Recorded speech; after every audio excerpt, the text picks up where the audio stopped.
रोज़ की तरह अनलिखनी ब्लॉग में सबका हार्दिक स्वागत है। सबके मंगल भविष्य की कामना के साथ दोस्तों, आज प्रेरणादायक विचारों में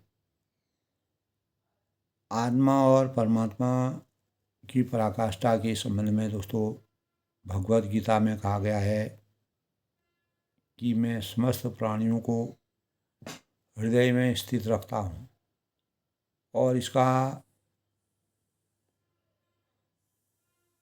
शाब्दिक अर्थ है कि तो सभी प्राणियों के अंतर में भगवान का वास है। और भगवान के आत्मा और परमात्मा के बारे में समझना, आत्मा और परमात्मा की हम अगर समीक्षा करते हैं कि आत्मा अजर अमर है, यह सब जानते हैं। यह न जन्मती है न इसका अंत होता है। इसको न हवा सुखा सकती है, न तलवार काट सकती है, न आग इसको जला सकती है और पानी इसको पिघला सकती है। तो किसी प्रकार का भी प्रभाव जिस चीज़ में नहीं पड़ता है, वही आत्मा का स्वरूप है। तो चेतन स्वरूप जो होती है वह आत्मा कर्म करने में, अपने कर्मों को करने के लिए आज़ाद है, स्वतंत्र है, निष्काम है और निस्वार्थ है। तो कार्य कर्मफल समाप्त होने पर आत्मा को मुक्ति मिलती है और आत्मा परा प्रकृति आत्मा को कहा जाता है। दोस्तों, ही मन और बुद्धि में चेतना का संचार, प्रत्येक मानव के मन और बुद्धि में चेतना का संचार आत्मा के स्वरूप से ही होता है। आत्मा हमारे शरीर को, हमारे भौतिक शरीर को जो भी अच्छाई बुराई काम को करने की प्रेरणा देती है। हमारे भाव किस प्रकार हैं, हम किस चीज़ में ज़्यादा आनंद की अनुभूति करते हैं, हमारी इंद्रियों में आत्मा का कितना नियंत्रण है, और आत्मा अविनाशी अजर अमर है, ये सब कहते हैं।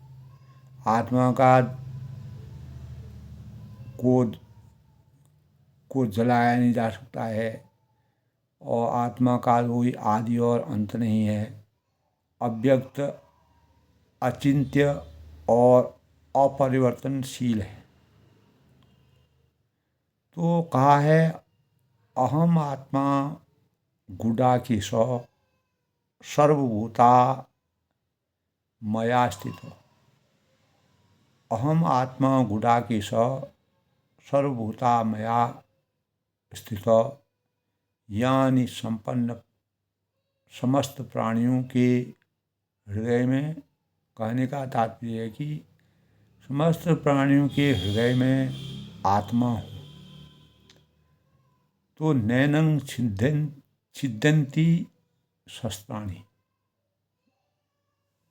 भगवद गीता में एक जगह भगवान श्री कृष्ण यानी भगवान श्री कहा गया है आत्मा के बारे में कि नैनं छिद्यन्ति शस्त्राणि नैनं दहति पावक, न नैनं क्लेदयन्ति आपो न शोष्यति मारुतः।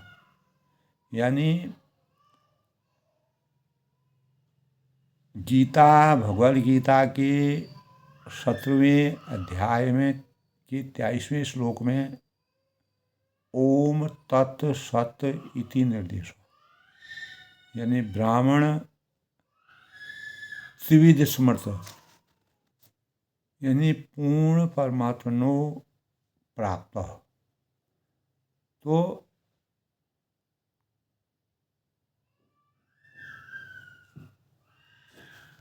यानी पूर्ण परमात्मा को प्राप्त करने का तत्सत मंत्र जाप और स्मरण करने का निर्देश है, जिसे तत्वदर्शी, ज्ञानमार्गी और विलक्षण प्रतिभा के संत से हम प्राप्त कर सकते हैं। यह अपार और एक प्रकार की निधि हमारे जीवन के लिए एक वरदान के स्वरूप हमारे जीवन को किस प्रकार से चरितार्थ करती है। तो भगवद गीता में दोस्तों पहली शिक्षा यही है कि मैं आत्मा हूँ।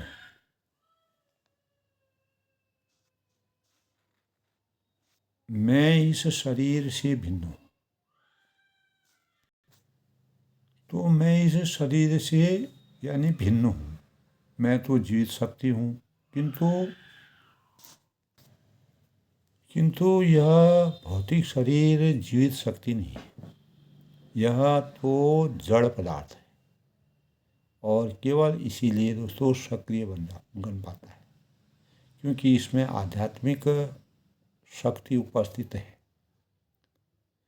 आध्यात्मिक जगत को अगर हम का निरूपण करते हैं तो प्रत्येक वस्तु जीवित शक्ति है, और जहाँ जड़ पदार्थ है ही नहीं, वहाँ शरीर पूर्णतया आध्यात्मिक होता है।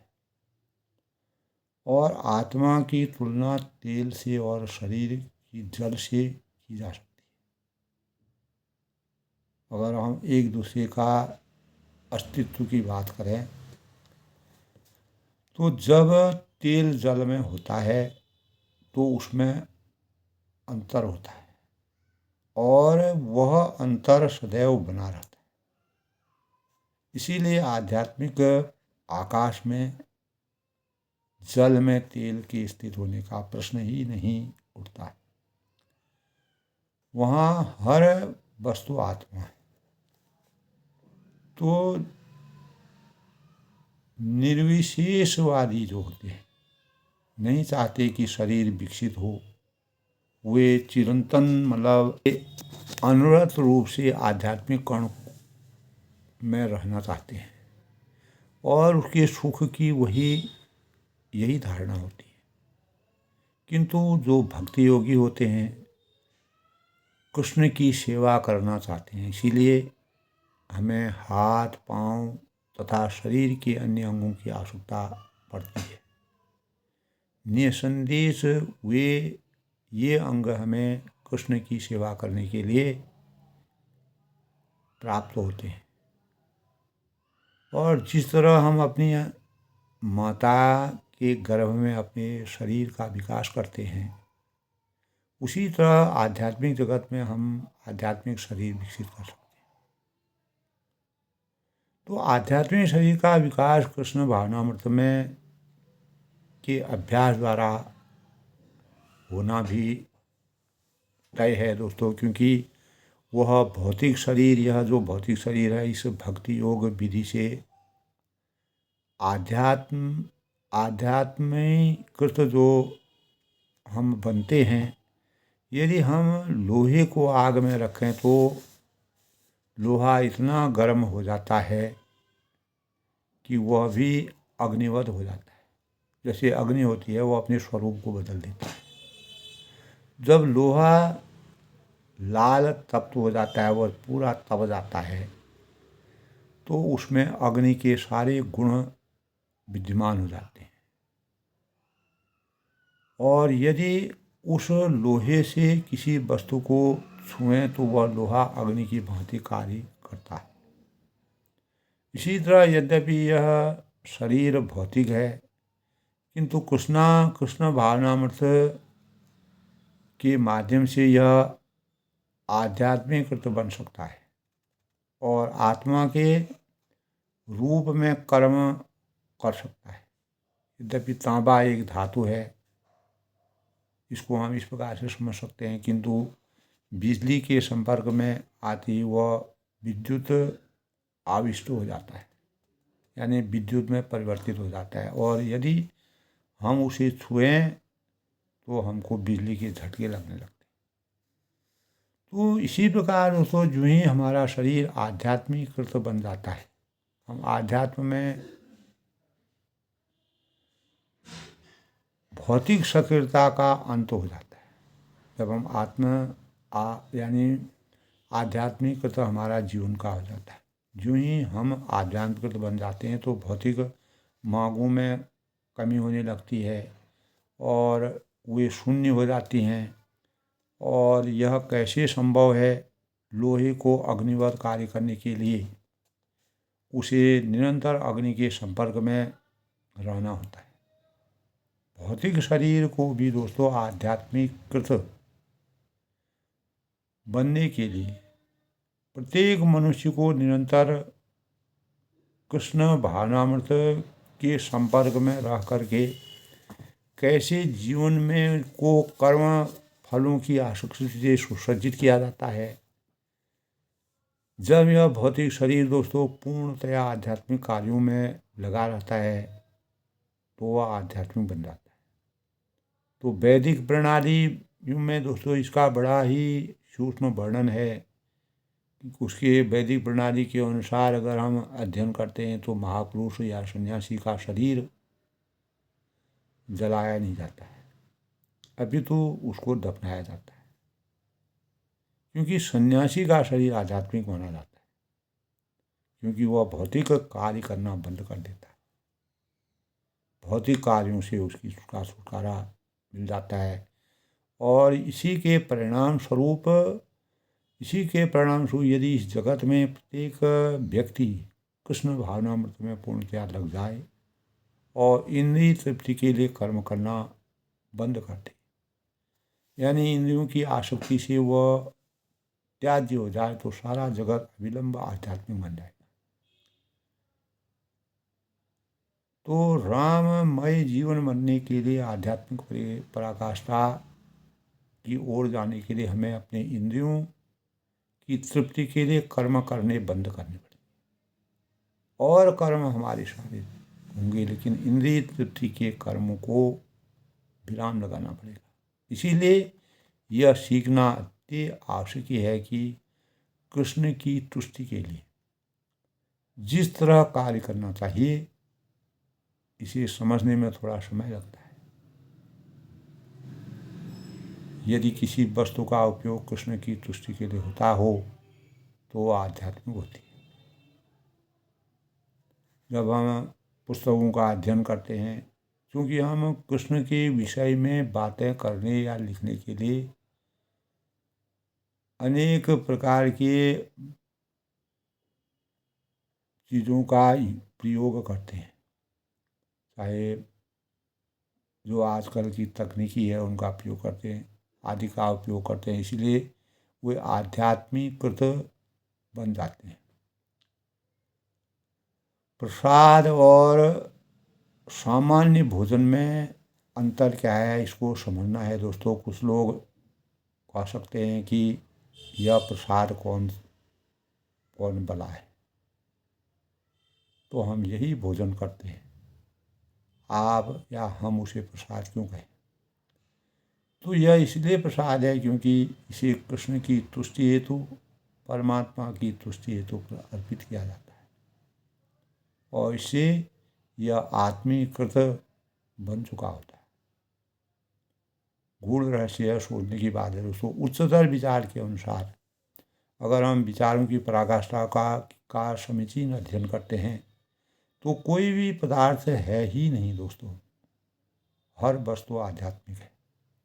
और चूँकि कृष्ण भावनामृत का अगर हम अध्ययन करते हैं, कृष्ण आध्यात्मिक है और पदार्थ कृष्ण की एक शक्ति है, और अतः पदार्थ की भी आध्यात्मिक है।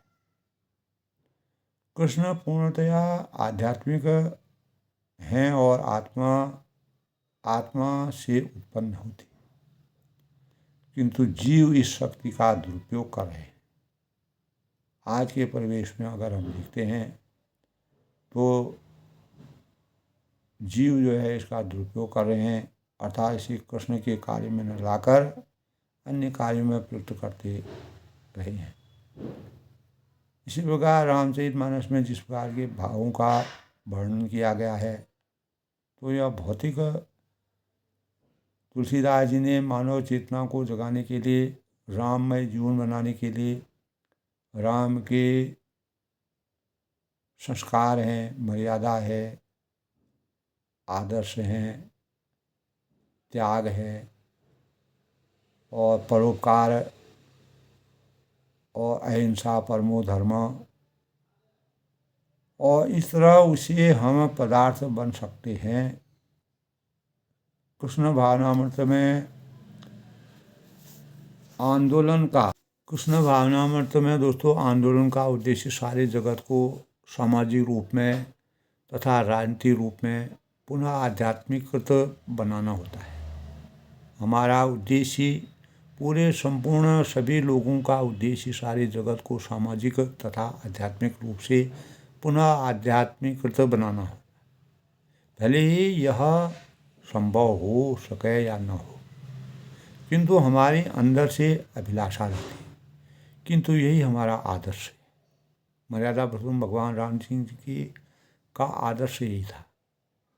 आदर्श का मतलब है कि सभी प्रकार के विचारों को, भावों को, सुख दुख में समता और अपने कर्तव्यों के निर्वहन के लिए किस प्रकार से मान मर्यादा को शुचिता के साथ को बनाए रखना। यदि हम व्यष्टि रूप से अगर हम संपूर्ण रूप से इस आध्यात्मिकरण की विधि को ग्रहण कर लें, उसको अपने जीवन में चरितार्थ कर लें, तो हमारे जीवन हमारा सिद्ध हो जाता है। जिस प्रकार मनु और शत्रुपा ने अपने जीवन को धन्य करने के लिए, अपने जीवन को राममय बनाने के लिए राम जैसे पुत्र की कल्पना की थी, और भगवान ने जो है स्वयं अवतरित होने का मन बनाया पूर्ण। तो भगवद गीता में दोस्तों कृष्ण एक जगह कहते हैं कि वे अपने भक्तों को जो कुछ अपने पास नहीं है उसे प्रदान करके तथा जो कुछ उनके पास है उसे संरक्षित करके उसकी मांग पूरी करते हैं। लोगों में यह कहने में या हम उन बातों को कहने में हमको अजीब सा लगता है कि ईश्वर उन्हीं की सहायता करते हैं जो स्वयं अपनी सहायता करते हैं, किंतु वे यह नहीं समझते कि अपनी सहायता करने का अर्थ है अपने आप को कृष्ण के संरक्षण में रखना, परमात्मा के में लीन हो जाना, कृष्णमय बना देना, राममय बना देना और नाम जप में ध्यान लगाना।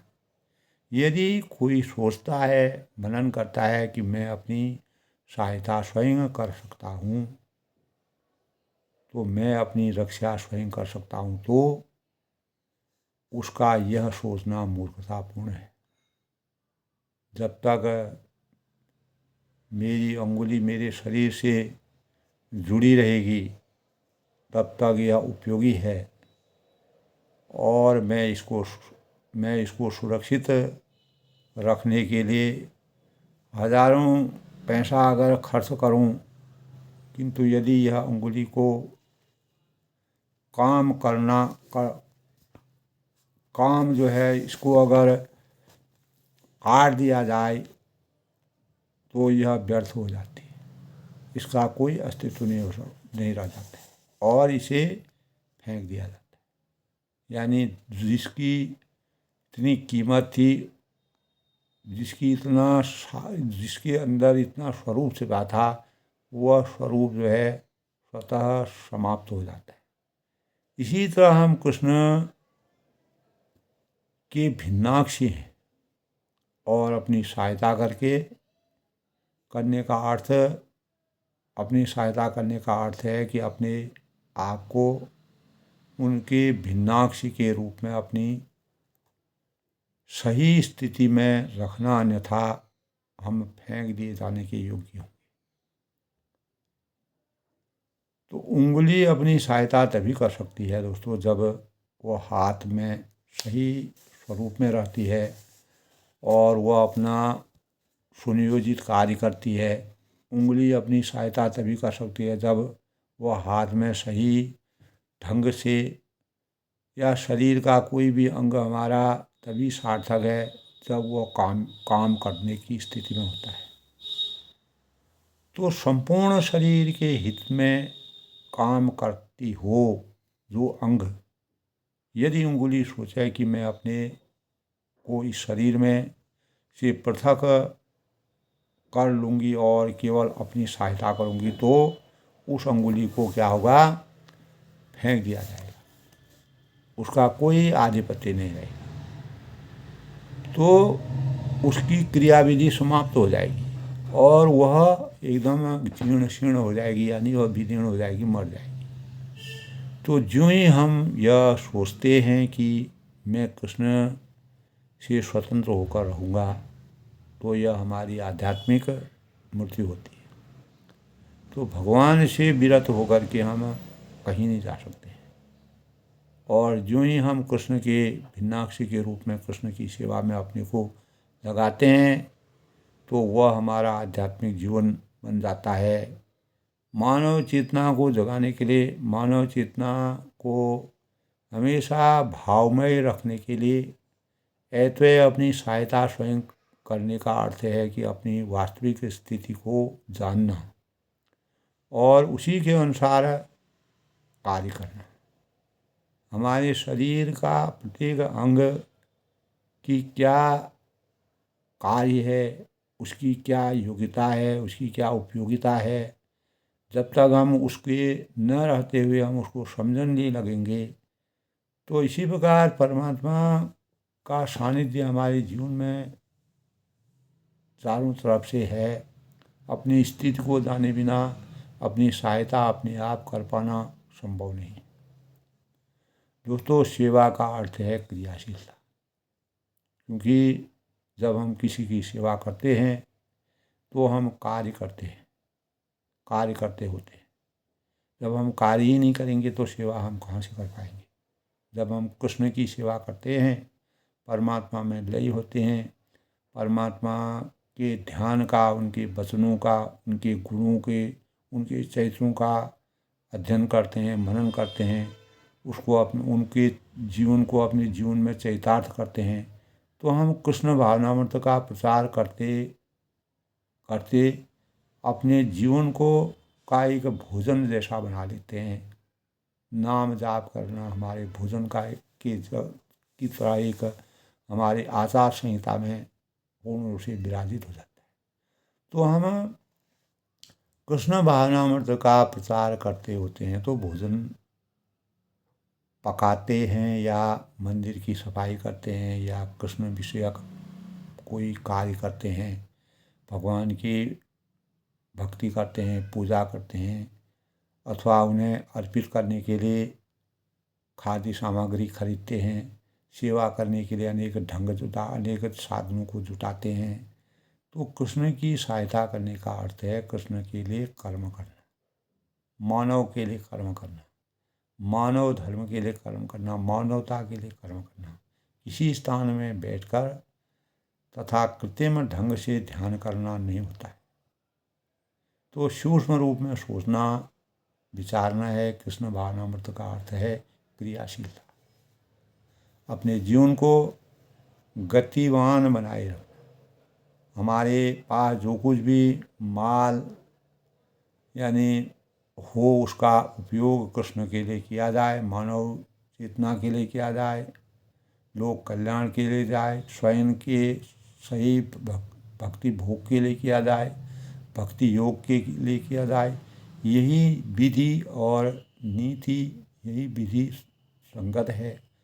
कृष्ण ने हमें मन मस्तिष्क दे रखा है। भगवान ने हमें, चाहे आप कृष्ण कहिए, राम कहिए, सब सिया राम मैं सब जग जानी, करूं प्रणाम जोर जुग जानी।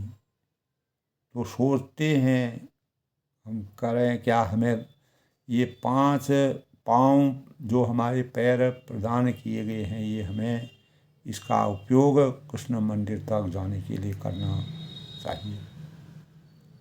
और हमें नाक प्रदान की है, तो हमें इसका उपयोग कृष्ण पर चढ़ाए गए फूलों को सूंघने के लिए करना चाहिए।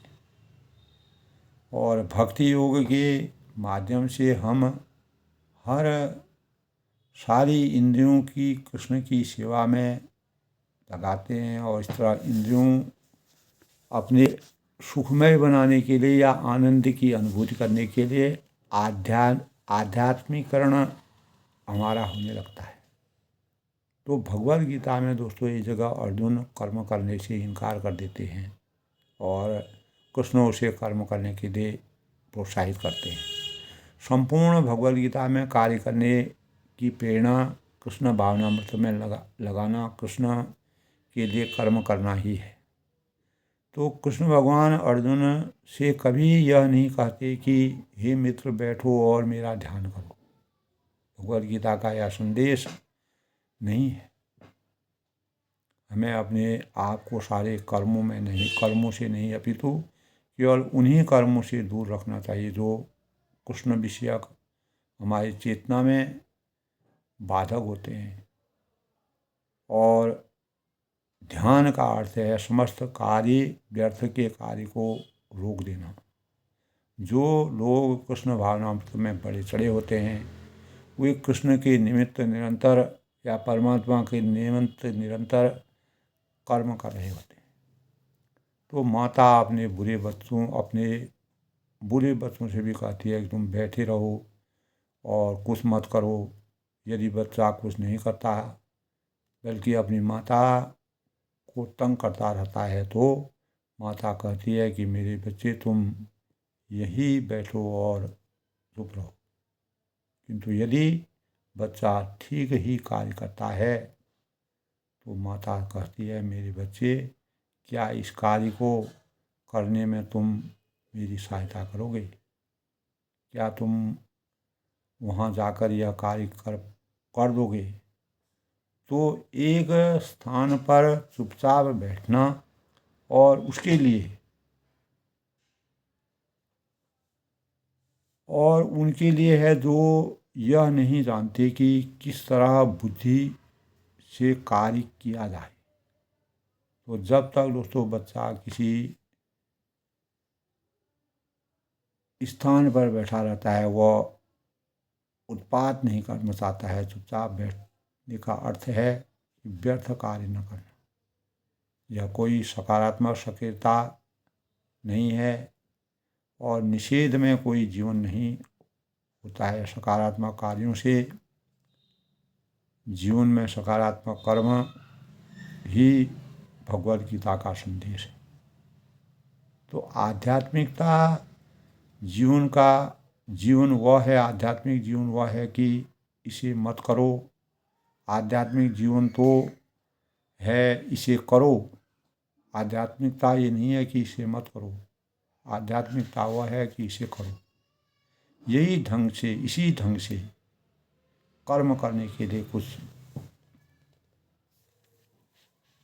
बातें हमारे अंतःकरण में आती हैं जिन्हें मनुष्य को नहीं करनी चाहिए। तो कुछ कार्य अर्जित हैं किंतु संपूर्ण भगवद गीता तो करो है।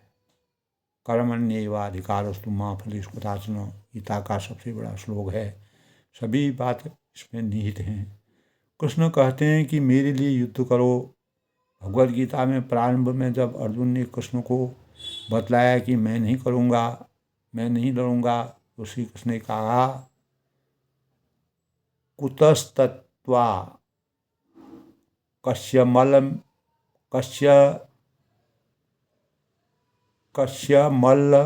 मल्लम इदं विषये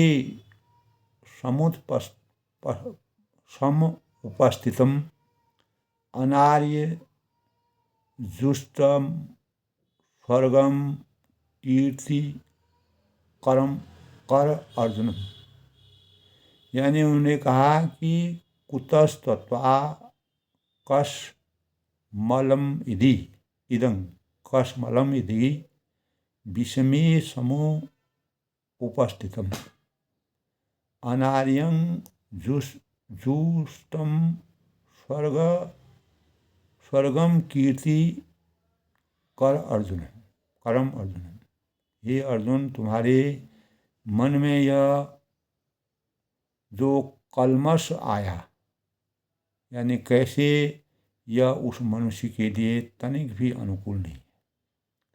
जो जीवन के शून्य को जानता हो और इससे उच्च लोग की नहीं अपितु अपयश की प्राप्ति होती है। तो भगवद गीता में दोस्तों कृष्ण अर्जुन से सीधे कहते हैं कि वह अनादि की तरह अर्थात अपनी उसकी तरह ही जीवन के आध्यात्मिक मूल्यों को नहीं जानता है। तो बोल रहा है कि इसलिए कृष्ण भावनामृत का अर्थ है कि वह नहीं है कि बेकार बैठा रहा जाए। कृष्ण स्वयं बेकार नहीं बैठते, उनकी सारी लीलाएं क्रियाशीलता से परिपूर्ण है। जब हम भगवद गीता का पूरा अध्ययन करते हैं तो हमें भगवान कृष्ण ने कहाँ कहाँ किस प्रकार के कार्य किए और अनेक प्रकार की जो लीलाएं मर्यादा पुरुषोत्तम भगवान राम जी और कृष्ण ने की वह कर्म के अधीन थी। कर्म पर ही हमेशा अपने को सुसज्जित रखा। तो जब हम आध्यात्मिक जगत में पहुँचते हैं तो कृष्ण को सदैव नाचते खाते आनंद लूटते दिखते हैं। वे ध्यान करते नहीं बैठते। क्या गोपियों के ध्यान करने का कोई लेखा जोखा प्राप्त है? तो सम्मोहन की शक्ति केवल स्पर्श करने की शक्ति ही से वह पूरे सृष्टि को देखते थे और उसी प्रकार की लीलाएं करते थे। तो श्री चैतन्य महाप्रभु ध्यान करने बैठे तो सदैव नाचते, वह कृष्ण को हमेशा नाचते, कृष्ण को कीर्तन करते, कृष्ण का ध्यान और कीर्तन करते रहते। आत्मा स्वभावतः क्रियाशील होती है। भला किस तरह हम चुप बैठ जाएं और कुछ न करें, यह संभव नहीं है। इसीलिए जब श्री कृष्ण के भगवत गीता के 6ठे अध्याय में सांख्य योग की प्रणाली की पूर्ण रूपरेखा बता दी तो अर्जुन ने खुलकर अपनी बातों का जिस प्रकार से वर्णन किया, तब उन्होंने कहा कि हे मधुसूदन, आपके जिस योग पद्धति का संक्षेप में वर्णन किया गया है वह मेरे लिए अव्यवहारिक तथा असहनीय है, क्योंकि मेरा मन चंचल और अस्थिर है। तो इस प्रकार अर्जुन अत्यधिक बड़ा चढ़ा था और कृष्ण घनिष्ठ मित्र के समान कार्य करते थे। सारांश रूप में दोस्तों कहा जा सकता है कि मेरे लिए संभव नहीं है। भला यह संभव कैसे होता है? अर्जुन ग्रस्त था और वह राज्य चाहता था। ध्यान में के लिए उनके पास समय नहीं था। तो कोई भी व्यक्ति दोस्तों आसन लगाकर ध्यान करना नहीं चाहता है। फिर हम क्यों चाहें? हम तो सकारात्मक कर्म के लिए, आमोद और प्रमोद के लिए, आनंद के लिए ही कृष्ण भावनामृत में हमारा आमोद प्रमोद तो नाचना और कीर्तन करना है। तो सबसे बड़ी भावना है ये हमारे जीवन में बाहरी और आंतरिक प्रकाश का की अभिरचना। तो दीप प्रज्वलन आदि संस्कृतियों का अभिन्न अंग रहा है। तो धार्मिक अनुष्ठान है किसी भी पंथ पर हो या द्वीप प्रज्वलित के बिना आज भी जो है संपन्न नहीं माना जाता है। दीपावली और गुरु नानक जयंती होती है, हमारे कितने भी प्रमुख दीप पर्व होते हैं तो जगमगाते और आवासीय और कार्य परिसर जनमानस और हर्षोल्लास की अभिव्यक्ति देते हैं। तो इसी प्रकार भगवान श्री कृष्ण के भावनामृत में कृष्ण रूपी दीपों को प्रज्वलित करके प्रकाश, ज्ञान और देवत्व के प्रतीक के रूप में हमारे चिंतन में जागृति प्रदान करते हैं। अंधकार कितना भी हो, यह एक जलते हुए दिए को दिया लुप्त हो जाता है तो अंधकार रूपी अज्ञान रूपी अंधकार को मिटाने के लिए दीपक की भूमिका निर्विवाद है। तो वही दीपक इस सद्बुद्धि और विवेक का सबसे बड़ा अस्त्र है, जो एक और व्यक्ति को प्रभु के नैकट्य में को स्थापित करता है और दूसरी ओर सन्मार्ग पर चलने के लिए प्रेरणा देता है। तो आवरण धोखा हो सकता है, बाही चमक दमक और जो लिपा पोती की आतुरता में अंतःकरण की उपेक्षा हो सकती है। तो अपने मूल दैविक रूप को पहचानें, निखारें तो जीवन सार्थक हो जाएगा और प्रकाशवान बनाने के लिए साधक को अपना मार्ग स्वयं तैयार करना होता है। तो हम दोस्तों दीप अप्यदीपो भवो का मतलब है दूसरा व्यक्ति हमारी सद्बुद्धि का दिया नहीं जला सकेगा और इसकी उत्कंठा हमारे भीतर से उठनी होगी और सम्मति के द्वार भीतर से बाहर की ओर खुलते हैं। हमारी सोच, हमारा आचरण और कार्य ईश्वरीय विधान के जितना अनुरूप होगा, जितना नज़दीक होगा, उतना ही अनुपात हम में ईश्वर के प्रकाश से हम लाभान्वित होंगे। यही कृष्ण भावानामृत में भगवान कृष्ण के प्रति जो आसक्ति की भाव हैं और हम मन को कृष्ण के चरण कमल में स्थित करने के लिए उसे वश में कर सकते हैं। यही ध्यान की पराकाष्ठा है जिसका मनु और शत्रुघ्न ने भगवान मर्यादा पुरुषोत्तम भगवान राम जी को अपने वशीभूत कर लिया साधना के सौजन्य से और भगवान जैसे पुत्र की प्राप्ति करने के लिए स्वयं भगवान को उनके घर में विराजित होना पड़ा। इसी अनुरूप में दोस्तों आज के स्वरूप का वास्तविक स्वरूप अगर है वह जब तक हम कृष्ण के जीवन भगवद गीता में जिस प्रकार से भगवान कृष्ण के कर्म के भावों से मानव हमेशा अनवरत कर्म में लीन रहने से ही परमात्मा की प्राप्ति हो सकती है। उन्हीं भावों के अनुरूप हमें अपने जीवन को सार्थक बनाना चाहिए और जब तक हम कृष्णमय जीवन नहीं बनाएंगे तब तक हमें वास्तविक कर्मों के प्रति आसक्ति प्राप्ति नहीं होगी। हम अपने लक्ष्यों तक अपने निर्धारित संकल्पों को और आत्मसात करने में कामयाबी हासिल नहीं कर सकते हैं।